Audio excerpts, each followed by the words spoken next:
Everyone, সবাইকে শুভ সকালে শুভেচ্ছা। আশা করি তোমরা সবাই খুব ভালো আছো। আজকে আমি তোমাদের স্বামীজির জীবনের একটি স্মরণীয় ঘটনা সম্বন্ধে বলব।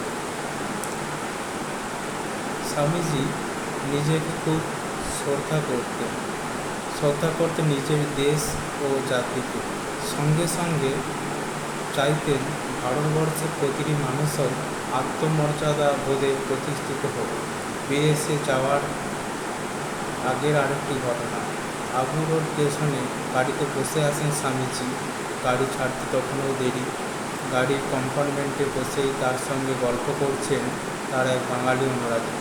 এমন সময় এক ইউরোপীয় টিকিট চেকার এসে সেই ভদ্রলোকটিকে নেমে যেতে বললেন।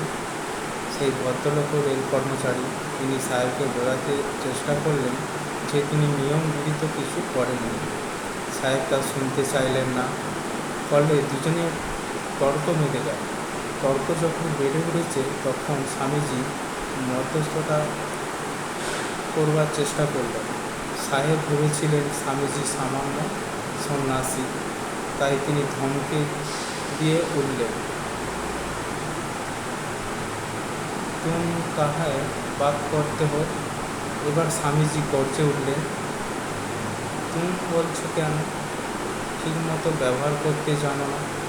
তুমি ফার্স্ট ক্লাস আর সেকেন্ড ক্লাসের প্যাসেঞ্জারদের দেখাশোনা করে থাকো আর লোকের সঙ্গে ব্যবহার করতে জানো না? আপ বলছো না কেন? বেগতি দেখে সাহেব এবার ইংরেজিতে বললেন, দুঃখিত, আমি এই ভাষাটা ভালো জানি না। আমি শুধু এই লোকটাকে I only wanted is mad. Swamiji আর সহ্য হলো না। কথা শেষ করতে না দিয়ে তিনি তীব্র কণ্ঠে বলে উঠলেন, তুমি এই বললে হিন্দি ভাষাটা ভালো জানো না। এখন দেখছি তুমি তোমার নিজের ভাষাটাও ভালো জানেন না। লোকটা বলছো কাকে? উনি একজন ভদ্রলোক, জেন্টেলম্যান। স্বামীজি সাহেবটিকে বললেন যে তার এই দুর্ব্যবহারের কথা তিনি তার উপরওয়ালাকে জানাবেন। ভয় পেয়ে সাহেবটি তখন সুর করে সরে পড়ল। চারিদিকে তখন ভিড় জমে গেছে। স্বামীজির সঙ্গে ওই বাঙালি ভদ্রলোক ছাড়া অনেক মুন্সি জগমোহনলাল সাহেব চলে গেলে পর জগমোহনলালের দিকে ফিরে স্বামীজি বললেন, ইউরোপীয়দের সঙ্গে ব্যবহার করতে গেলে আমাদের কি চাই দেখছো? এই আত্মসম্মান জ্ঞান। আমরা কে কী দরের লোক তা না বুঝে ব্যবহার করাতে লোকে আমাদের ঘাড়ে চড়তে চায়। অন্যের নিকট নিজেদের মর্যাদা বজায় রাখা চায়। তা না হলেই তারা আমাদের তুচ্ছ তাচ্ছিল্য অপমান করে। এতে দুর্নীতির প্রশ্রয় দেওয়া হয়। শিক্ষা ও সভ্যতায় হিন্দুরা জগতের কোনো জাতির চেয়ে হীন নয়, কিন্তু তারা নিজেদের হীন মনে করে বলেই একটা সামান্য বিদেশিও আমাদের লাঠিঝাঁটা মারে, আর আমরা চুপ করে তা হজম করি। ভারতবর্ষের মানুষকে স্বামীজি শিখিয়েছিলেন নিজের দেশ ও সংস্কৃতিকে কীভাবে শ্রদ্ধা করতে হয়। বিদেশে পাশ্চাত্য সভ্যতার বৈভবের মুখোমুখি দাঁড়িয়ে তার মনে কোনো হীনমন্যতার বোধ জেগে ওঠেনি, কারণ তিনি অনুভব করেছিলেন জগতের জন্য পাশ্চাত্যের জড় সভ্যতার চেয়ে ভারতের অধ্যাত্ম সভ্যতার প্রয়োজন কোনো অংশে কম নয়, বরং বেশি। তাই ভারতীয় সংস্কৃতি ও ঐতিহ্যের মহিমা তিনি ঘোষণা করেছেন। সগর্বে উচ্চস্বরে দৃঢ়পত্রের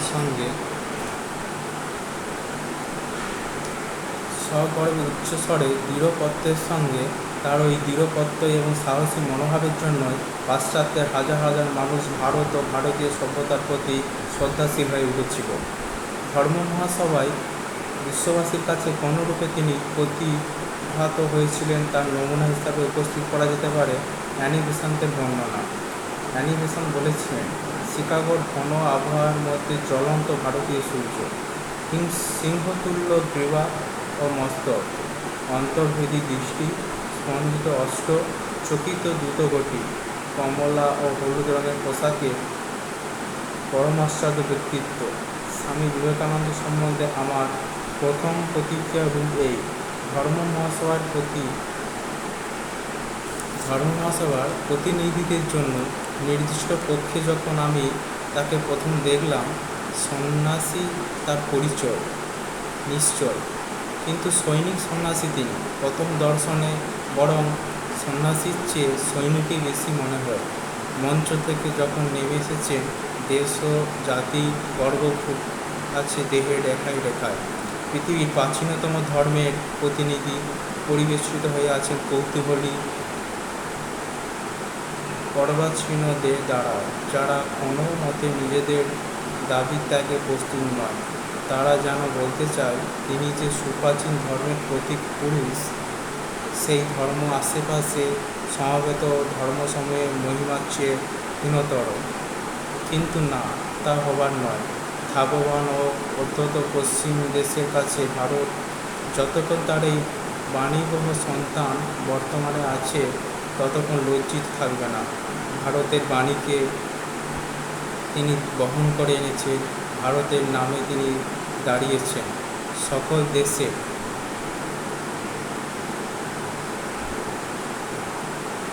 মধ্যে রানীর মতো যে দেশ থেকে তিনি এসেছেন, তার মর্যাদার কথা স্মরণ রেখেছেন এই চরম সন্ন্যাসী। প্রাণবন্ত শক্তিধর নির্দিষ্ট উদ্দেশ্যে স্থির স্বামী বিবেকানন্দ পুরুষের মধ্যে পুরুষ, নিজেকে উত্তরণ করার সামর্থ্য সম্পন্ন চরিত্র।